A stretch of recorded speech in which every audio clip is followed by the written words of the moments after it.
Butuh pagar, teralis, atau kanopi yang kuat dan elegan? Percayakan pada Anugerah Las Banjar, dibuat khusus, rapi, dan tahan lama.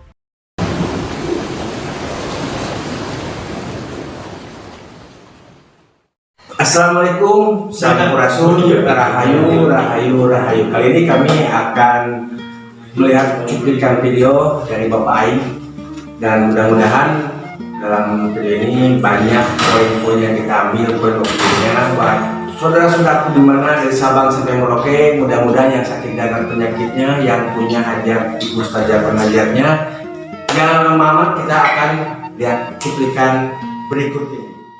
Presiden Aceh ketiga ini mau saya sampaikan apresiasi yang setinggi-tingginya, yang sedalam-dalamnya, yang seharu-harunya kepada Gubernur Jawa Barat Kang Deddy, Gubernur Bager Pisan, Gubernur Aing Cek Sunda Teh,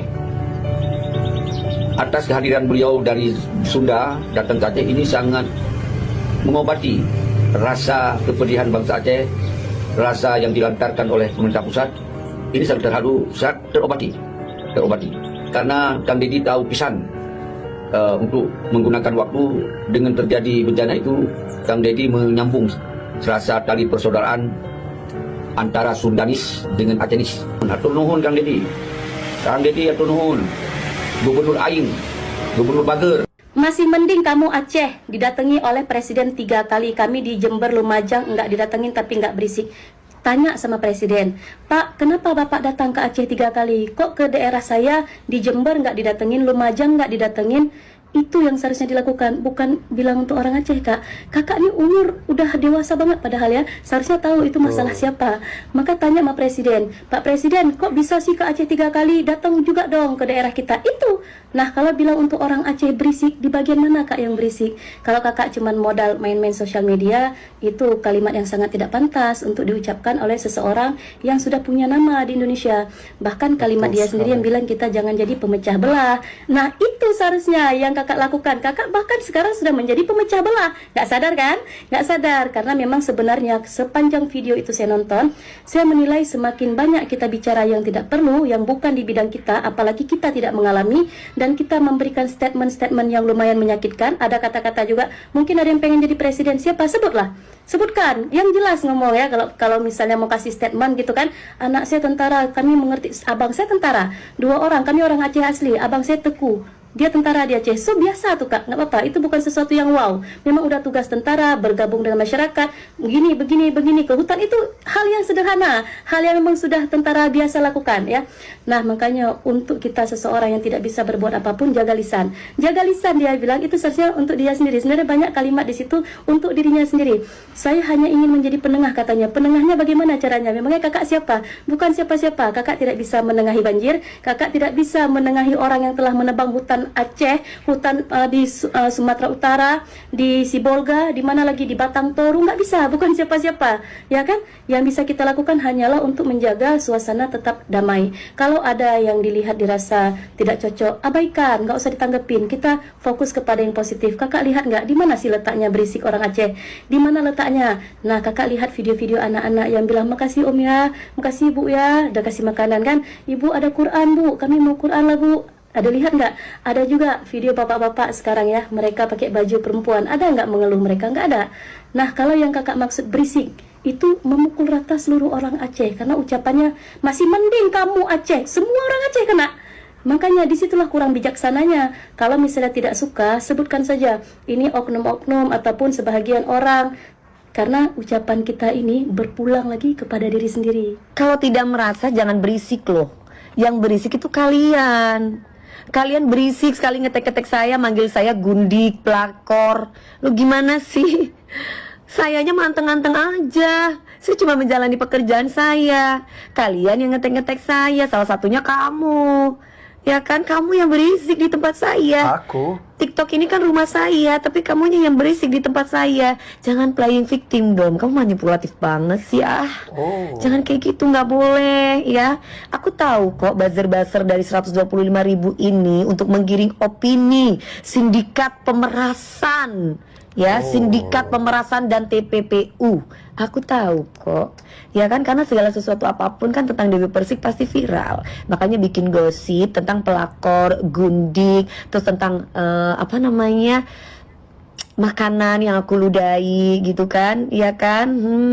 Makanya saya tergantung orangnya. Kamu baik, saya segan. Kamu nggak sopan, tahu sendiri kan. Nah, jadi kalau kamu pengen orang lain gak berisik, kamunya juga jangan berisik di tempat saya. Buat artis yang bilang Aceh berisik, juga buat para netizen, para influencer, para tiktoker lainnya yang suka menghina Aceh dan juga bilang Aceh berisik. Dengar ya, yang disampaikan dan disuarakan oleh masyarakat Aceh itu adalah kondisi real yang mereka rasakan langsung. Adalah kenyataan yang mereka hadapi di lapangan.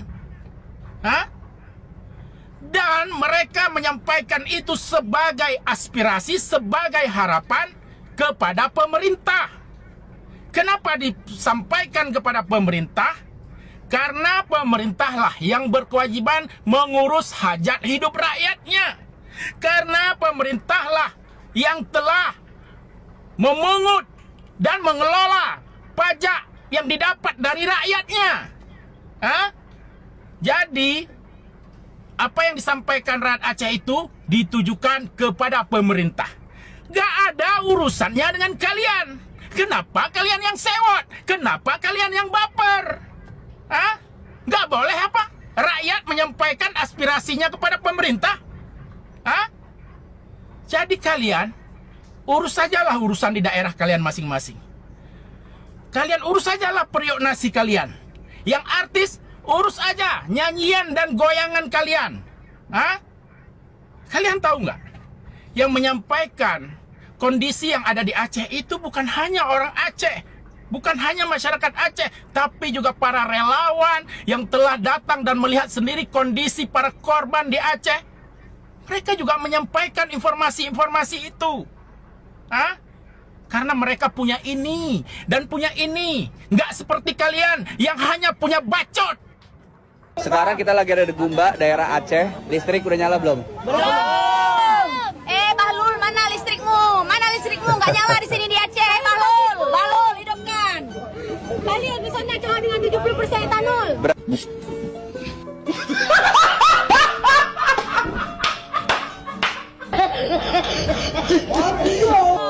Bahlul, hidupkan listrik di Aceh. Di Gedung Pak belum nyala nih. Mana 97%-mu? Tanggal 20 Desember lampu belum nyala. 5 hari lagi pas 1 bulan. Pas 1 bulan nih institusi terkait di sini belum diperbaiki.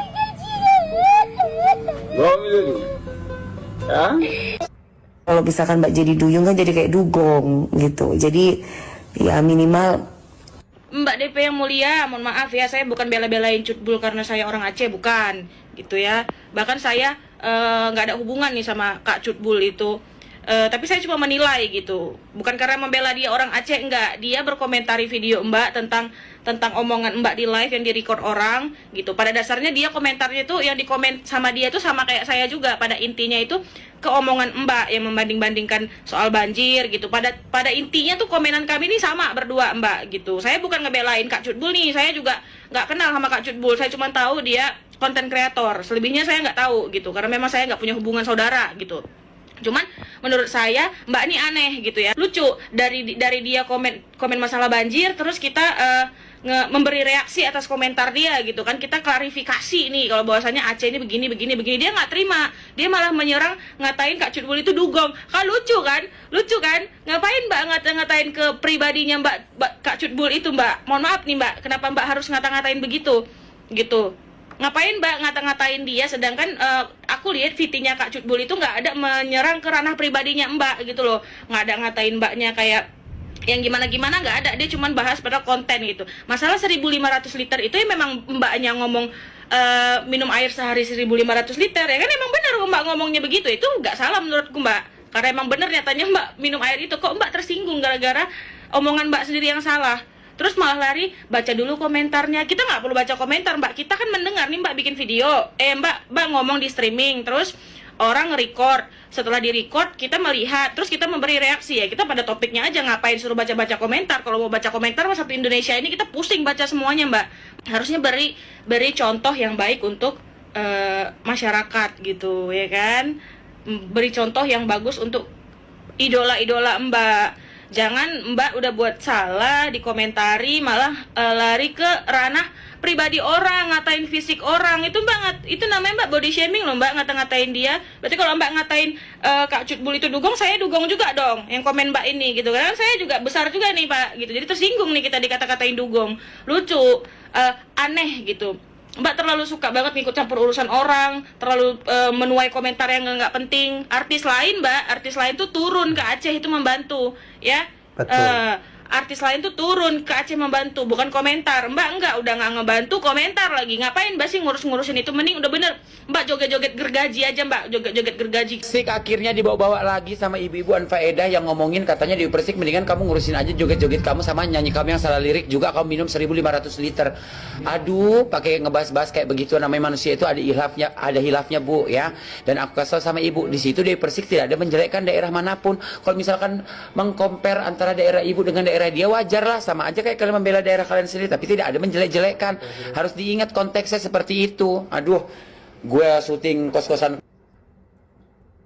kocak jadi break bentar nih ngebahas kayak beginian gara-gara gatel mulut gue. Bukan soal membela Dewi Persiknya, tapi kita harus lihat konteksnya juga. Kecuali DP menjelek-jelekkan baru boleh. Ini kan hanya mengcompare, namanya dia punya daerah, dia bela daerah dia lah, sama aja. Tolong. Justru DP itu menjelek-jelekan. Dia bilang berisik itu nggak menjelekan, ya kan?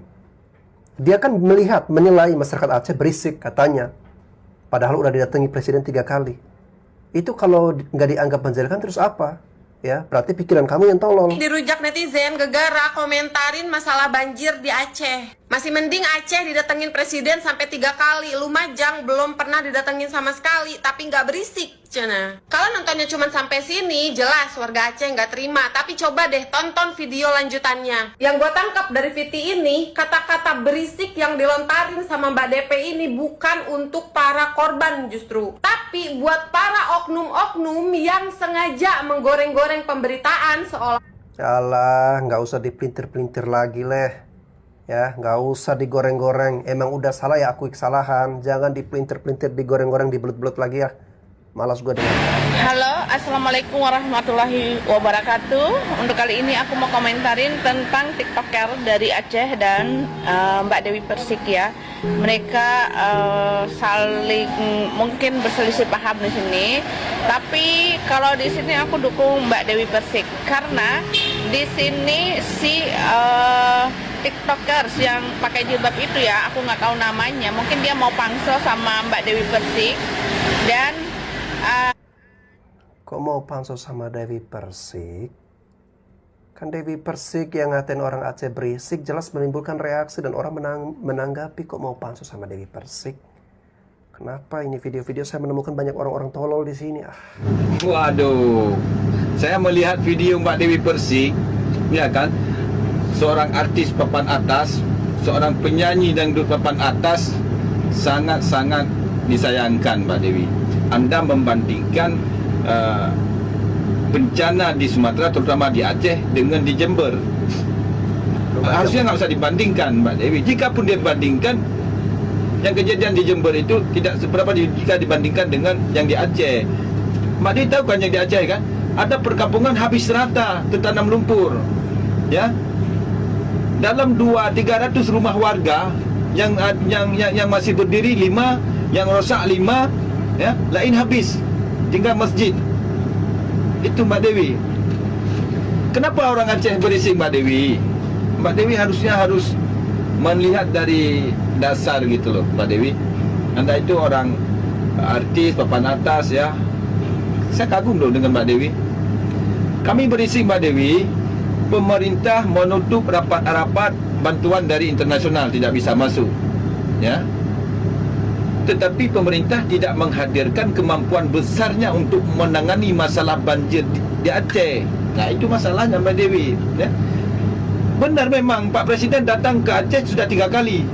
Jadi percuma datang, walaupun datang 10 kali, 20 kali sekalipun, kalau tidak menghadirkan kemampuan besar negara ke situ untuk menanggulangi banjir itu, ya, jadi percuma datang kalau tidak menghadirkan kemampuan besar. Okeylah, ini Pak Pro datang kali ini untuk melihat keadaan. Okey, datang kedua untuk mengarahkan segala kemampuan negara untuk menyelesaikan persoalan itu. Nah, itu baru mantap. Itu kami diam. Tetapi persoalannya sudah menutup rapat-rapat bantuan dari internasional, negara tidak menurunkan, tidak mengerahkan kemampuan besarnya untuk menangani banjir di Sumatera, ya, terutama di Aceh. Itu yang buat kita berisik, Mbak Dewi. Mbak Dewi asal ngomong. Kalau saya lihat dari video Mbak Dewi itu, ya, Mbak Dewi asal ngomong. Saya penggemar Mbak Dewi loh sebenarnya ini. Betul, benar saya bilang. Mbak Dewi pernah bersengketa dengan beberapa artis gitu, ya. Saya salah satu orang yang berpihak kepada Mbak Dewi sebenarnya. Selain Mbak Dewi pandai mengaji, ya, suaranya juga bagus, ya, orangnya juga cantik. Nah itu, tapi kali ini Mbak Dewi, Anda keliru Mbak Dewi. Serius, keliru besar. Nah, ini lagi viral-viralnya nih, menyangkut banjir, ya. Jadi ada yang mengatakan sudah 3 kali didatangi Bapak Presiden, dan ada yang mengatakan tapi nggak berisik. Begini, tidak ada yang salah menurut saya, karena di sini saya mau menjelaskan kepada saudara-saudara kita, siapapun orangnya, menyangkut korban-korban banjir ini, perbandingannya tsunami dan kejadian banjir tahun ini justru lebih parah. Kenapa saya berani berucap seperti itu? Saya sudah langsung berada di Aceh, Tamiang. Sebenarnya saya juga nggak sanggup untuk menjelaskannya. Air mata bakalan keluar, ya. Kita lengkap untuk mendonasikannya. Ada 2 dam, ya, dam truk. Kita antar bentuk-bentuk kebutuhan mereka. Dari obat-obatan, makanan, minuman, alas tempat tidur, dan untuk tempat masak, wajan, ya, dandang, semua. Jadi kita juga stok makanan matang, makanan yang siap dimakan, contoh nasi bungkus atau nasi padang. Saat itu mereka benar-benar membutuhkan. Tahu jawaban mereka, lapar Bu, lapar Ibu, lapar, kami lapar. Tuh kita kasih tuh makanan satu persatu. Enggak mereka enggak berebut mau 2 apa, enggak. Saya tidak menambah atau mengurangi bahasa saya, ya. Satu yang dikasih mengucap terima kasih. Masuk lagi 1, enggak Bu, minta 2 untuk ini, enggak. Dan kita memberi, ada rezeki, uang, ditolak tangan kita. Kami nggak butuh ini. Untuk apa ini? Kami butuh makan. Uang nggak bisa kami pergunakan di sini, dan kami nggak tahu sampai kapan rumah kami akan kembali normal seperti sebelumnya. Ya Allah, miris hati saya. Jadi kembali lagi dengan arah pembicaraan saya, jangan dibanding-bandingkan antara Aceh, ya, yang di di Sibolga, Padang, Jember, ya, Jember, di mana lagi tuh? Itu posisinya cukup berbeda, ya. Jember, Lumajang itu air, tapi kalau di Aceh dan di Sibolga sana, padang lumpur. Itu memang layak dibantu. Makanya itu saya bilang, jangan dibanding-bandingkan. Jangan ada bahasa-bahasa berisik, bahasa apa, jangan. Saya sudah langsung ke TKP. Bahkan 1 minggu ini saya tidak live karena kesibukan saya di sana untuk membantu. Saya diarahkan ya untuk membantu para perusahaan-perusahaan, ya nggak saya sebut mereknya, untuk membantu ke sana. Bahkan kita mau melihat situasi selanjutnya apabila ada bencana banjir lagi menyusul, kita akan membuat dapur umum. Jadi untuk saudara-saudaraku, janganlah hanya untuk supaya viral di TikTok ini, saling hujat ke sana, hujat kemari, mencari kesalahan sana, mencari kesalahan sini. Yang pasti Aceh layak dibantu, sangat-sangat layak. Dan minta tolong dari hati nurani saya, jangan banding-bandingkan dong. Mata kita bisa melihat langsung musibah bencana banjir, yang ini hanya air, rumah hanya tenggelam, ya. Yang di sana bukan tenggelam, justru lumpur. Saya sendiri yang berucap seperti ini, dan saya ingin melihat kejadian langsung di Aceh. Ya, saya sebenarnya korban juga, ya. Enggak saya langsung ya, enggak saya, tapi anak saya. Rumah itu tinggal atap tok. Bahkan tidak 1 butir beras pun saya menyumbangkan ke anak saya yang kena korban banjir, yang mana barang-barang dia semua rusak. Kenapa? Saya tidak berharap, karena masih bisa kita menanggulanginya.